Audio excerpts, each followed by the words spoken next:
రిషికొండ భవనాల్లో ఉండేందుకు గత సీఎం జగన్ ప్యాలెస్లా నిర్మించుకున్నారన్న ప్రచారంపై మాజీ మంత్రి కొడాలి నాని స్పందించారు. రిషికొండ భవనాలు జగన్ కోసం కట్టుకున్నవని ఎవరు చెప్పారని ఆయన ప్రశ్నించారు. ప్రభుత్వ ఇళ్లలో గెస్ట్ హౌజుల్లో ఉండాల్సిన కర్మ జగన్కు పట్టలేదని నాని తెలిపారు. విశాఖలో సొంత ఇల్లు కట్టుకుని జగన్ అక్కడికి వెళ్లిపోతారని స్పష్టం చేశారు. జగన్ క్యాంపు కార్యాలయంలో విజిటర్స్ కోసం ఏర్పాటు చేసిన ఫర్నిచర్ పైన దుష్ప్రచారం చేస్తున్నారని మండిపడ్డారు. వాటి విలువ ఎంత ఉంటుందో చెబితే కట్టేస్తామని కొడాలి నాని వ్యాఖ్యానించారు.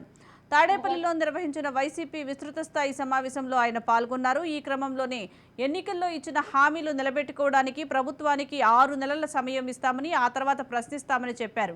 ఎన్డీఏ కూటమి నాయకులు రాష్ట్రంలో చాలా ప్రాంతాల్లో తమ కార్యకర్తలపై దాడులు చేశారని, బాధితులకు అండగా ఉంటామని కొడాలి నాని పేర్కొన్నారు. దొంగ అంటే అసెంబ్లీలో ఉండాల్సినటువంటి ఫర్నిచర్ తీసుకుని బైక్ షోరూమ్ నీ సొంత షోరూమ్ వేసుకుంటే వాడిని దొంగ అంటారు. అంతేగాని క్యాంప్ హౌస్ లో ఇచ్చినటువంటి ఫర్నిచర్ క్యాంప్ హౌస్ లో ఉంటే దానికి కావాలంటే డబ్బు కడతాం, లేదంటే ఫర్నిచర్ తీసుకుపోమని చెప్పాం. దానికి దొంగ ఇవన్నీ పనికిరాని మాటలు. ముష్టి పట్టుకుపోతే పట్టుకుపోండి, లేకపోతే డబ్బు విలువ చెప్తే కడతామని ఫస్ట్ రోజు చెప్పాం. దీని గురించి ఏమైనా రాద్దాం, కావాలంటే పట్టుకుపోండి. ఒక్కలో ఫర్నిచర్ ఎంత, ముష్టి ఫర్నిచర్ ఎంత ఉంటుంది? కావాలంటే పట్టుకురండి. మేము షోరూమ్లో వేసుకున్నాం, తీసుకెళ్లి మా సాక్షి ఆఫీసులో వేసామా? కాదు, మాకు క్యాంప్ హౌస్ లో పెట్టినటువంటి ఫర్నిచర్ తీసుకెళ్లి సాక్షి ఆఫీసులో వేసుకున్నావా?